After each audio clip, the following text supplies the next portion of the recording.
Hi, I am GJ Kulkarni, CEO of Humanatics, a New Delhi-based software firm specializing in development of e-governance applications.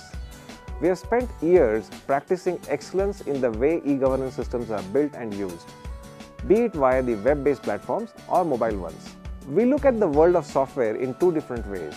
First, a specialist software, highly intricate, used by a small number of people who are really well trained, for example, CAD or ERP software. And then there is second set of software, the citizen-facing software, used by a large number of people who are relatively less trained or not trained at all. For example, e-governance applications or mobile applications. It is in this second category of software, that is the citizen-facing software, is where a real challenge of software development exists. Here, for example, usability is the king. Scalability to millions of users is a given. User training is practically non-existent. Rollout is complex. Environments are diverse. Languages are many. We partnered with IBM to build a citizen service delivery framework and deliver applications in the most critical of all projects in this country, applications for electronic service delivery to common citizens. Government of India has shown significant commitment to the citizen service delivery via internet and mobile networks.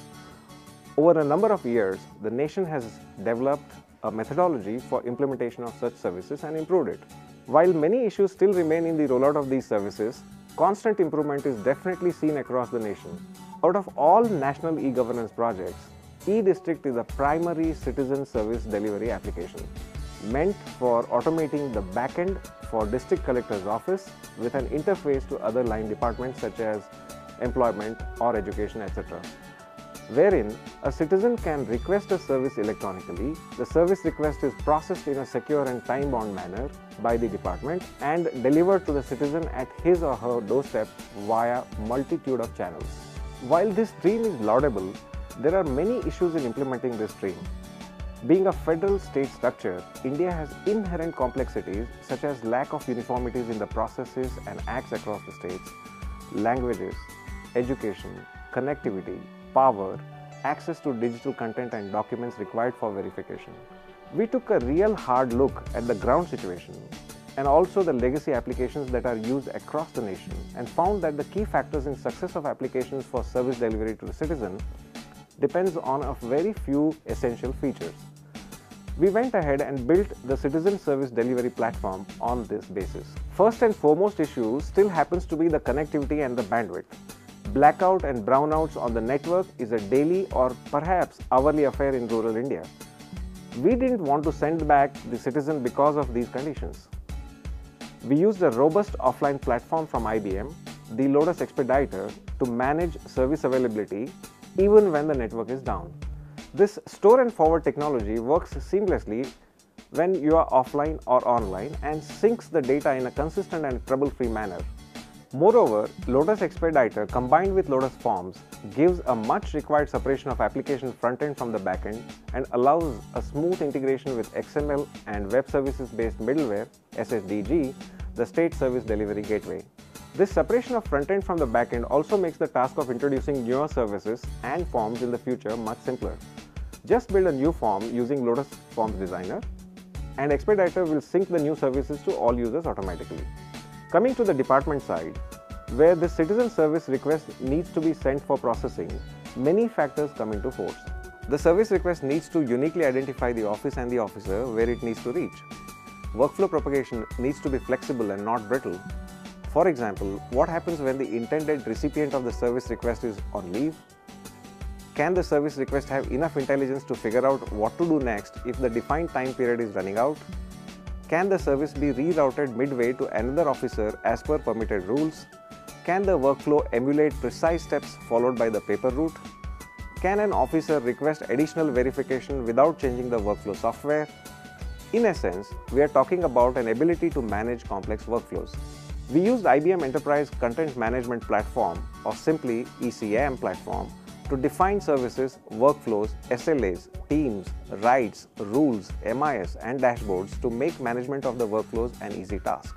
You can define new workflows or for that matter alter old workflows using BPM Designer. You can define business rules by invoking iLog's rule engine dashboards by invoking inbuilt Cognos tools, and work with robust underlying DB2 technology. Critical customer advantage is that he doesn't have to call software developers every time he wants to add a new service or modify the old ones. All of this happens in a codeless manner using GUI designer tools. As they say, best way to write software code is not to write. Another critical success factor is usability. User needs simple to use software that behaves consistently, works in his native language, gives a 360-degree view of all the information, removes drudgery, and finally empowers him. We built the user interface to achieve exactly that. As they say, shoes don't come with user manuals. Our aim has been to simplify the software to a point where lack of training must not be the reason not to use the software, and it must be a joy to use the software. The chosen platform from IBM, namely ECM, Lotus Expediter, and Lotus Forms provide a host of other critically important features such as proven scalability to handle millions of transactions per day, information assurance and audit trails to implement fraud detection, legendary reliability, clear serviceability, and simple application administration. Another key limitation faced by the departments is the cycle of physical verification. In a typical service request, citizen attaches proofs and documents as support for his claim. For example, he might provide ration card as an address proof. In the states where these records are not stored electronically, the department might need to use physical verification by the village inspector, and this is time consuming. We solved this by means of having an electronic record room within ECM, where the documents and the data used by the state for verification purpose can be built as a digital document vault, avoiding time consumed in the physical verification. Key limitations of legacy e-governance applications have been studied and solved in this solution. For example, to digitally sign 1,000 service requests every day, even if you take 30 seconds to finish one case, the Tehsildar would need 8.5 hours just in front of the computer to sign them. Clearly impossible. So we implemented a number of usability constructs to solve this problem, remove drudgery, and empower the users. A bit more about the Citizen Service Delivery platform from the functional point of view. This platform has implementation of all high-volume services typically required by the district administration. There are 51 services implemented end-to-end and expandable to any number of new services. Areas covered are certificates issued by the district collector's office, social security such as old age pension or handicap pension, ration cards from PDS, services from home departments such as arm license, agriculture licenses such as pesticides and fertilizer licenses, health department services such as birth and death certificates, government dues and recoveries, etc. Let me walk you through a quick demo. A citizen walks into the Citizen Service Center and requests for a service of domicile certificate. Citizen Service user registers the citizen first, uses an e-form to take down the service request details, clicks a citizen photo, scans the attachments directly into the application, saves it, and then issues a receipt with unique tracking number. In case if the citizen has not brought all necessary information, users can save the work locally and complete the application later. When the network is restored, CSC user syncs the pending application request with the server in a safe manner. A little dashboard gives him a constant information on update of sync status. Now the application request follows the rules, finds the user, and arrives in the inbox of intended user. There can be multiple steps of processing, approval, rejection, returns, etc. until the application service request is completed and delivered back to the CSC for delivery. The citizen is notified via email and SMS. Meanwhile, the citizen can check status electronically online and receive digitally signed service outcome, for example, in this case, a domicile certificate, without having to visit a government office. Officers in charge can monitor the service statistics and SLA via a rich dashboard.